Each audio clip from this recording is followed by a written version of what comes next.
Good morning. If you would, grab a Bible. Let's turn together to John chapter 10. John 10. We'll get started in that place in just a moment. John chapter 10. It is wonderful to see you and to be with you this morning. I trust and I pray that the worship that we've been engaged in has been a blessing to you, edifying to you, something that can take your heart and propel it up to the throne of God. And I trust that the things that we're going to study as we open up God's Word and we listen to what He has to say to us will be a blessing to you. I want to welcome those who are visiting with us. We always have visitors. We're always so thrilled to get to know you. We want you to feel welcome among us. We want to help you in some way if there is some issue in your life, something that has brought you in to be a part of us today, or if there's just an interest in knowing what we do and who we are. We would love to talk to you about those things. But thank you for taking the time to be here this morning and to worship our God with us. John chapter 10, I want to begin by reading in verse 1. John 10 and verse 1 says, "Truly, truly, I say to you, he who does not enter the sheepfold by the door, but climbs in by another way, that man is a thief and a robber. But he who enters by the door is the shepherd of the sheep. To him the gatekeeper opens. The sheep hear his voice, and he calls his own sheep by name and leads them out. When he has brought out all his own, he goes before them, and the sheep follow him, for they know his voice. A stranger they will not follow, but they will flee from him, for they do not know the voice of strangers." Jesus here talks about disciples as sheep. He is the shepherd, and we are the sheep. But one of the unique things about shepherding is how shepherds use their voice and how the sheep respond to the voice of the shepherd. Look again at verse 3. It says, "The sheep hear his voice." And then in verse 4, "The sheep follow him, for they know his voice." And then in verse 5, "A stranger they will not follow, but will flee from him, for they do not know the voice of strangers." Voices, voices, voices. Have you noticed how many people are talking in our time? Everyone has something to say. You have TikTok and YouTube celebrities, personalities who focus on the most shocking things someone can say to drive engagement and game the algorithm. Or you have podcasts from people who are building their brand based on their talking. Or you have political parties, and you have scientists and experts, all who want to be heard. We deserve to be listened to, they say. Follow us. And then, when we still all of those voices, there is still our own judgment and wisdom crying out to us and saying, "No, I know best. Here is what I should do." And so Jesus talks about voices. And voices matter because who we listen to determines who we become. You can see that in sort of a small form in the way in modern times people will go down a rabbit hole on the internet and people will be radicalized, whether that's someone being radicalized to become a terrorist or someone being radicalized to where they can't stop talking about running all the time. Just whichever direction you want to go. Voices form us. You will listen to someone, and that voice will in some form determine who you will become. But disciples of Jesus, the sheep of Jesus, he says, do things differently. They have a voice they listen to. And so I want to think about that, what it looks like to listen to a different voice. That's our goal, really not just this morning, but throughout the month that we're going to cover. I want to spend the month of January thinking about the idea of how you and I, as disciples of Jesus, are different. Disciples of Jesus are different. Jesus says you are salt of the earth and light to the world. Jesus says there's some things you see the Gentiles do, but it will not be so among you. You are not people like the people of the world. But why are we different? And how are we different? What should that look like? Does that mean Christians should just be the weirdest people in the world, known for our weirdness? Does that mean that we should just always go against whatever is said or done in the world? I want us to look at the nature of our differentness as we go through the month. And I want to start here that disciples of Jesus are different because we listen to a different voice. Now that expression demands some explanation. So I want to spend a moment talking about how Jesus and the Bible use that phrase, listening to a voice. Because when Jesus says the sheep will hear my voice, he means something particular. So let's go back in Genesis chapter 3 and verse 17, where it says, and God punishing Adam, giving judgment after he and Eve eat of the fruit. To Adam he said, because you have listened to the voice of your wife and have eaten of the tree of which I commanded you, you shall not eat of it. Cursed is the ground because of you. In pain you shall eat of it all the days of your life. A little later in Genesis 16 and verse 2, it says, Abram listened to the voice of Sarai. So here she makes a suggestion about Hagar, and he doesn't just hear the suggestion, but he listened to her voice and did what she wanted him to do. This is Exodus 18:24. It says, so Moses listened to the voice of his father-in-law and did all that he had said. You remember his father-in-law comes and sees that Moses is working all day long. He says, this is not good. You need to divide this up and give the work to other people so that this can go better for you. And Moses didn't just listen to the words of his father-in-law. He listened to his voice and did all that he said. So I hope you see what I'm trying to point out by using these examples of how this phrase is used. We're not just talking about the physical act of listening. We're talking about hearing and accepting and then obeying someone's voice. When we listen to their voice, we follow them. We do what they say we should do. We give our lives into their hands, even if just in that one matter. And so Jesus says in John 18:37, for this purpose I was born, and for this purpose I have come into the world, to bear witness to the truth. Everyone who is of the truth listens to my voice. We listen to a different voice. So here is my point. We're going to hear lots of people. The question is, who will we listen to? And that's the question that will determine whether we end up like the world or whether we end up different from the world. Christians listen to a different voice. So let's talk about that for a moment. A disciple of Jesus listens to Jesus. And I want to talk about what we listen to Jesus over for this first part. First of all, we listen to Jesus not to other people. Not to other people. John chapter 10, let's look a little further here. In John 10, you're open there. Let's look in verse 8. Jesus says, all who came before me are thieves and robbers, but the sheep did not listen to them. I am the door. If anyone enters by me, he will be saved and will go in and out and find pasture. The thief comes only to steal and to kill and to destroy. I came that they may have life and have it abundantly. I am the good shepherd. The good shepherd lays down his life for the sheep. He who is a hired hand and not a shepherd, who does not own the sheep, sees the wolf coming and leaves the sheep and flees. And the wolf snatches them and scatters them. He flees because he is a hired hand and cares nothing for the sheep. I am the good shepherd. I know my own, and my own know me, just as the Father knows me, and I know the Father, and I lay down my life for the sheep. So Jesus keeps up the sheep analogy, and he talks about how some of the leaders of his time, he calls them thieves and robbers. In other words, they were not worth following. They pretended to be leaders, but they were only about themselves. They came for themselves. Part of that is about motive. Look again at verse 10. He says, the thief comes only to steal and kill and destroy. So that's a problem, right? If you're listening to someone, don't you want to know if their motive is about stealing from you or killing or destroying you? Those are people who are not worth listening to. And he says the sheep did not hear them. Verse 8. Think about that. Now, in that time, this was about religious leaders preserving their power. They wanted to eliminate anything that was a threat to them. And so they were only interested in themselves. But in our time, it may mean that people are all about gaining big Twitter followings and being social media influencers and building brands and becoming stars. You see, when that happens, people talk, but it's never about you. It's always about them. What can they get from you? How can they use you to make themselves more money and a bigger platform? It's always about them. Verse 12, he says, he who is a hired hand and not a shepherd, who does not own the sheep, sees the wolf coming and leaves the sheep and flees.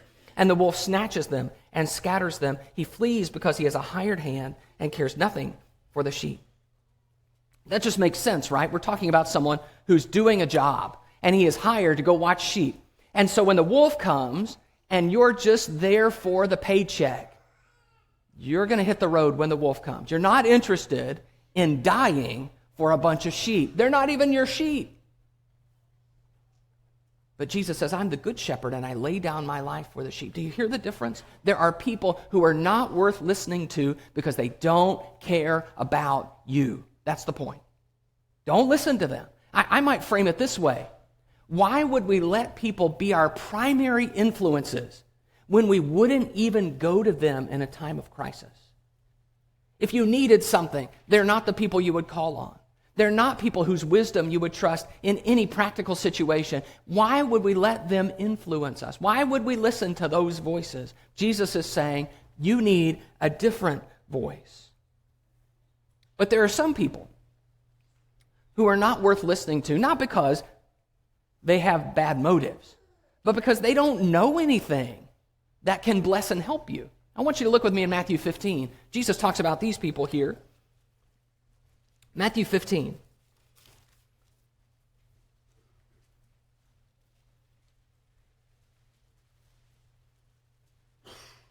Some people are not worth following because they don't really know how to help you. Matthew 15 and verse 12, it says, the disciples came and said to him, do you know that the Pharisees were offended when they heard this saying? So Jesus has just said something about defilement. They didn't like it. Verse 13, he answered, every plant that my heavenly Father has not planted will be rooted up. Let them alone. They are blind guides. If the blind lead the blind, both will fall into a pit. They are blind guides. Have you pictured this? Don't just blow past that idea. Have you pictured what it would be like if a blind person was leading another blind person? They are both in trouble. And what is particularly sad is about the blind person who reaches out to someone else that they think can help them. And this other person is pretending to be a guide and thinks they can do some good for them, but they are blind too. And so you are putting your life in the hands of someone who can't see anything themselves. They can't help you. Leave them alone, Jesus says. Don't listen to them. Don't let them be what you set your watch by. There are still blind guides all around us. Now, Jesus' way of figuring out who's the blind guy is to say, compare their life by their fruits. By their fruits, he says, you'll know them, and you'll know by their conduct the kind of people they are. But a disciple of Jesus listens to Jesus, not to blind guides. So I hope you hear that. What Jesus is saying here in all of these texts is that you need to listen to me, and other people are risky and dangerous. For one, they may not really care about you. For two, they may not know what they're talking about. I also believe this is the reason why we read this passage in Luke 14, where Jesus talks about hating father and mother. And he says there are all these relationships that he says need to be secondary to me. Why? I mean, they're harsh words. Why would he say hate your father and mother and brother and sister? Why would he do that? It's because other people, even when they do care about us, and even when they might have something good to teach us, they still are not our primary allegiance. There is a risk that we all run, every single one of us, of allowing human beings to determine who we become and what we should do. And disciples of Jesus listen to a different voice. That's what makes them different. If we're just going to listen to other human beings, then we will never be different from the world. We will always end up just like other human beings, right? But when we listen to Jesus' voice, we become a different kind of people. Second, disciple listen to Jesus, not to myself. Look in Luke chapter 9 with me. Luke 9.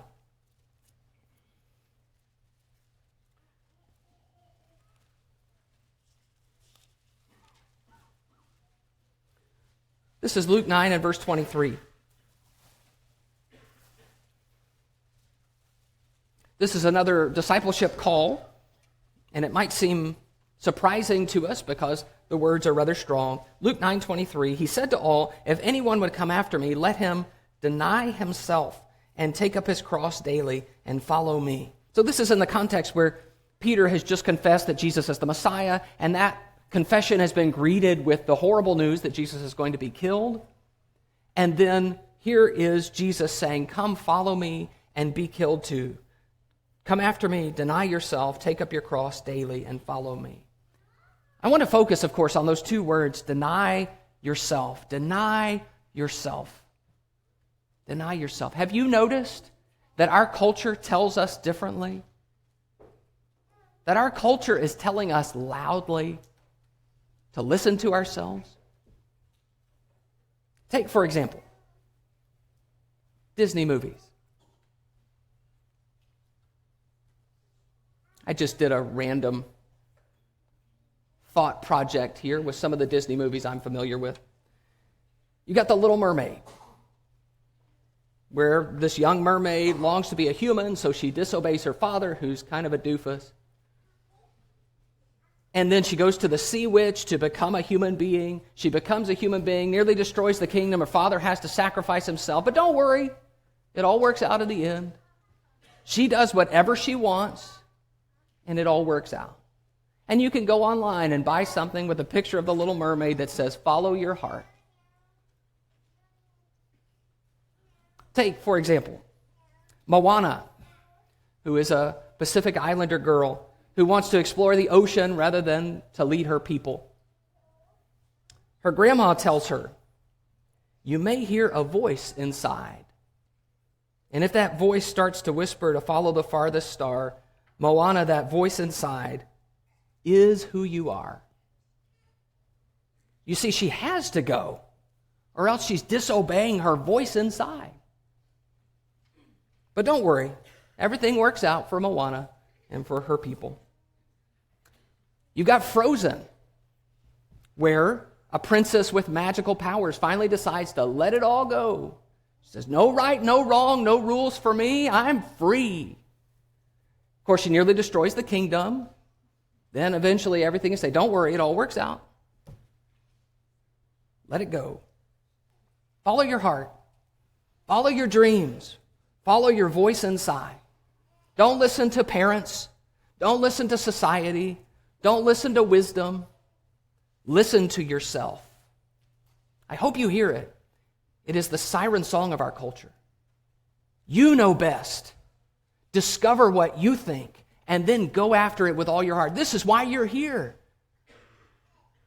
And here Jesus says, no, deny yourself. Deny yourself. Don't listen to yourself. Now, the irony that if we were to really stop and think about it is that we all know it doesn't go so well when we listen to our own hearts. We all know this from experience. Let me tell you what God says about it. Jeremiah 17:9 says, the heart is deceitful above all things and desperately sick. Who can understand it? Proverbs 3 says, trust in the Lord with all your heart and do not lean on your own understanding. In all your ways acknowledge him, and he will make straight your paths. And then there's a proverb that's repeated twice. There is a way that seems right to a man, but its end is the way of death. You see, it doesn't always work out like in the movies when we do the thing that seems right to us. We know that from experience. We have gone down the path of what we thought was best. Sometimes we didn't know the things that we needed to know before we took the path. Sometimes we knew it and we did it anyway. How did it turn out for us? We know this. Even in the Disney movies, it usually is a disaster. Even when that's the moral of the movie, it still causes tremendous devastation. So what I am saying is that even though it is deeply challenging, Jesus wants his disciples to refuse to act on their impulses and impressions. Don't just do whatever you think is best. Ask some questions like, is this right? Is this what Jesus would want me to do? Is this good? We must acknowledge that just because I think something or want something doesn't mean it's right and good. I have to listen to someone beyond myself. I am not the ultimate authority. And a disciple listens to Jesus, not to my fear. Let's go to Mark chapter 4. Mark 4.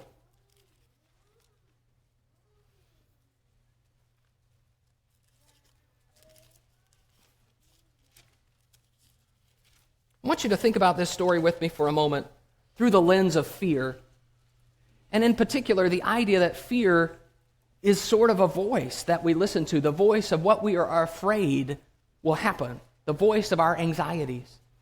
In Mark 4, this is illustrated in a powerful graphic way by Jesus and his disciples caught in this storm.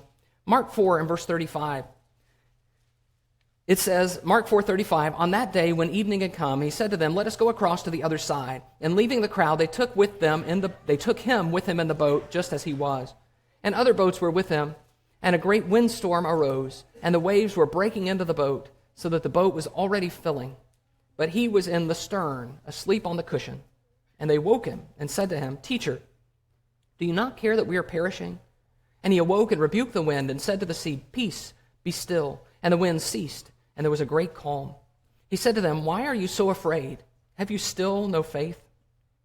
And they were filled with great fear and said to one another, Who then is this, that even the wind and the sea obey him? The disciples panic, of course, because they think they're going to die. They think this is the end. But Jesus rebukes the wind and the sea. It says in verse 39 that there was a great calm, where all of a sudden everything is quiet. And they have been panicking, and their fear and anxiety seem misplaced. Not only that, they just challenged Jesus, and they woke him up saying, Don't you care that we're perishing? We're dying here. What are you doing asleep? And now they are challenged in turn. Verse 40, Why are you so afraid? Have you still no faith? Why are you so afraid? I thought you were believers. Don't you have any faith? We can easily become slaves of our fears. Why are you so afraid? And our fears are what we listen to. After all, we have no assurances about anything that's going to happen in our lives. We don't know what will happen the rest of today. We don't know if there will be a rest of today. And the more we think on that and we dwell on the uncertainty of our lives, the easier it is to let those uncertainties and anxieties speak to us. Their voice cries out, You don't know anything. Be afraid. Fear. Prepare for that. And here is Jesus saying, But don't you believe? Don't you know there's a God who's in control of all of this? Don't you trust him? Aren't you seeking his kingdom first? It is a challenge to us.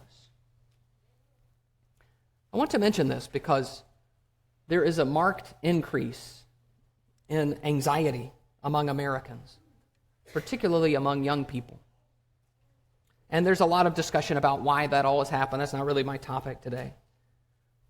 What I want to emphasize is that when we habitually and regularly listen to our fears, we start to be formed by them. They start to be voices that begin to lead us in a certain direction, just like Adam listened to the voice of his wife, and Abraham listened to the voice of his wife, and Moses listened to the voice of his father-in-law. So we begin to listen to this voice that says, I can't be sure there's a God who cares about me. It forms us. Jesus wants us to listen deeply, obediently, in faith to God over our fears. That's the point. That fear can also include not just not being certain about circumstances, like these people, these disciples, but also fear about what about people? What are people going to do? How will people respond to this? This is John 12:42. It says, Nevertheless, many even of the authorities believed in him, but for fear of the Pharisees, they did not confess it, so that they would not be put out of the synagogue. For they love the glory that comes from man more than the glory that comes from God. You can see it. They believe, they know they should confess it, but they are afraid. Afraid of what other people will say, their fear of the Pharisees. Other people might not like me or might exclude me or might act to hurt me. And you can hear in it the implicit rebuke. This is not the way followers of Jesus should be. We don't think like that. We don't reason from our fears. We reason from our faith. We listen to God because we love God's glory more than man's glory, and that makes us different. Well, you may be wondering, Okay, that's great. Why, though? Why do we listen to Jesus over those things? After all, these are some pretty extreme demands. Jesus says, listen to me and nobody else, right? Jesus says, listen to me and not yourself. Jesus says, listen to me and not what you're afraid might happen. So I want to spend a minute answering the question why we would listen to Jesus. I want to build a case for listening to Jesus. And then I just want to spend the last of our time illustrating what I believe in some small measure this would look like. How disciples turn out different when they listen to Jesus. So first of all, the case for listening to Jesus rests in who he is. Think about who Jesus is. There has never been a more intriguing figure in the history of mankind. Jesus himself talks about when he gives an invitation, take my yoke upon you and learn from me, for I am gentle and lowly in heart. You will find rest for your souls. He says, come to me. Let me tell you why. It's because of who I am. The kind of person you know me to be. I am gentle and lowly in heart. Notice he does not say, because I am powerful, although he is. Not because I am brilliant, although he is. I am gentle and lowly. You will find something with me you do not find with others. This is who Jesus is. He is humble and kind.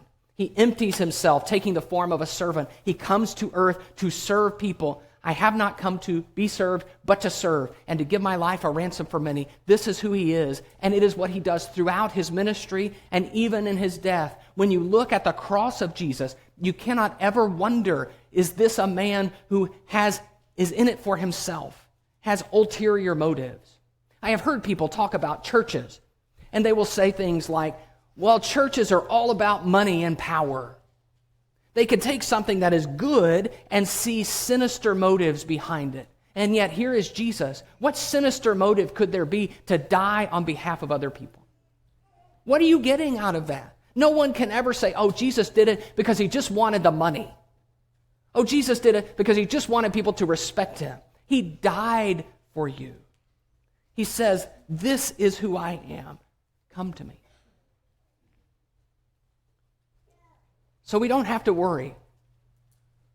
Is there a catch? When am I going to discover his true character? Instead, we know him. I also think it is intriguing how Jesus interacts with people. Jesus always knows the right thing to say. Have you noticed that? He who is without sin among you, let him cast the first stone. Repeatedly, they try to trap him. He always escapes. Sometimes they try to stone him or seize him. He always escapes until the moment where he marches himself into the lion's den and submits himself to death. Let me say it this way. Jesus is never threatened by anyone. Jesus is never trying too hard. And Jesus is never focused on popularity. Do you hear that's who we want to be? That's who you and I want to be, right? But it's not who we are. Because we do feel threatened by people. And sometimes we do try too hard, and sometimes we are focused on popularity. He is what we would like to be, but are not. There is a buzzword in our culture that sums up all these traits of Jesus. The buzzword in our time is authentic. Jesus is authentic. He is exactly what he appears to be at all times. He makes no apologies for who he is, what he believes, and what he is calling on us to do. He just is who he is. Don't you want someone like that speaking into your life? Don't you want someone like that to tell you who you should be? To correct you when you're not what you should be? This is the case for listening to Jesus. It stems from his character. Second, we should listen to Jesus because of what he knows. Jesus says this in Matthew 11, verse 27 and 29. He says, all things have been handed over to me by my Father. No one knows the Son except the Father, and no one knows the Father except the Son, and anyone to whom the Son chooses to reveal him. And then he says, take my yoke upon you and learn from me. This phrase, no one knows the Father except the Son, and anyone to whom the Son chooses to reveal him, is a staggering claim. Jesus says, I know God better than you. I came from God. I'm a witness of heavenly things. And now I am willing to reveal him to you. I know about God the Father. And then he says, come learn from me. What are we going to learn, Jesus? We're going to learn what he knows.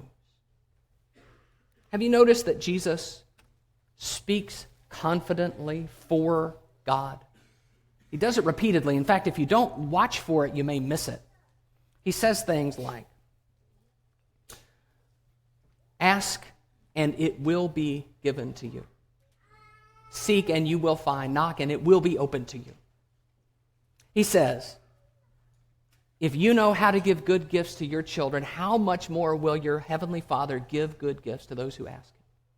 He says, if you do your good deeds in secret, your Father who sees in secret will reward you openly. He talks about who God is, what he sees, what he wants, and what he will do. And he does it confidently. If any one of us were to try to talk like Jesus, we would be laughed out of the room. Jesus knows God. And what is staggering is that even though that bothers people who are surrounding him at times, no one seems to deny it. Jesus can speak with confidence because of what he knows. And then you combine that with the first idea of who he is, and you begin to see, well, what Jesus really knows is how to live in such a way that God is shown in a human being's life. Here is God. This is what God looks like. This is what he would do. This is how he talks and thinks. These are his priorities. These are how he treats people. This is what a human being should be. Jesus knows it. Don't you want someone like that speaking into your life? And then there is how he treats you. How he treats you. We talked about this already. The thief comes to steal and kill and destroy. The hireling abandons the sheep and flees. Jesus says, I lay down my life for the sheep. Jesus is not a taker. He is a giver. Jesus did not come to be served, but to serve. Who else can say that? So to live in relationship with Jesus is to accept his compassion and warmth and love, but also to accept his challenge that he's not going to leave you the way you are. He will accept you, but he will change you.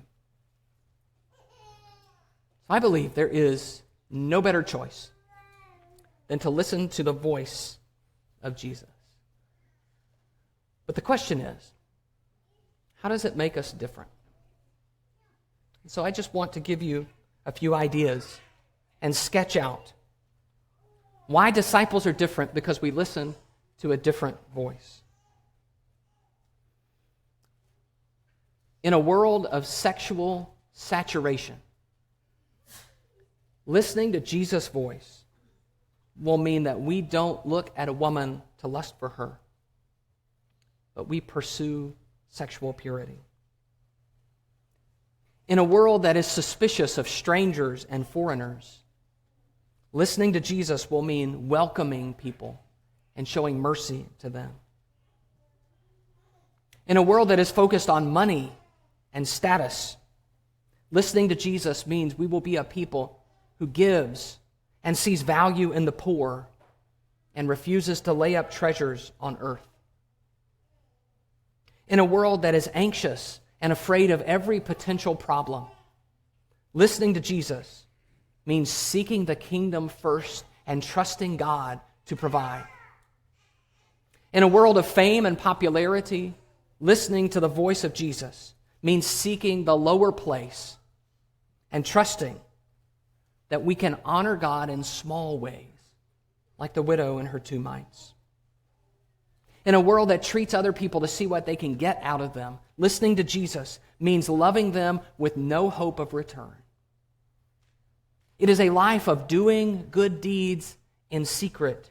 It is a life of freely forgiving those who wrong us. It is a life of becoming more humble and childlike every day. It is a life of facing down my anger and looking squarely at my past and becoming a different person as he releases me and frees me from my sin.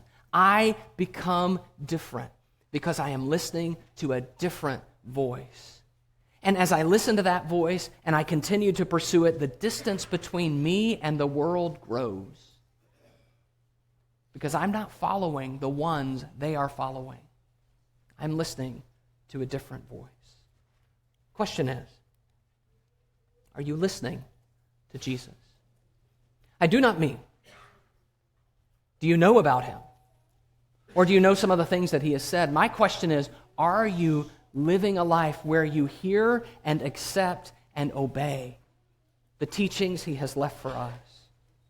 This is the time in our service where we like to offer the invitation so that if there is someone here in our building ready to make a change and to give their life over to Jesus, to begin to listen to him, to become his sheep, to become his disciple, to be baptized into Christ, to have their sins forgiven, that you can make that known today and you can start that walk today. If you're ready to take that step, or if there is some way we can help you draw closer to God, please come to the front right now as we stand in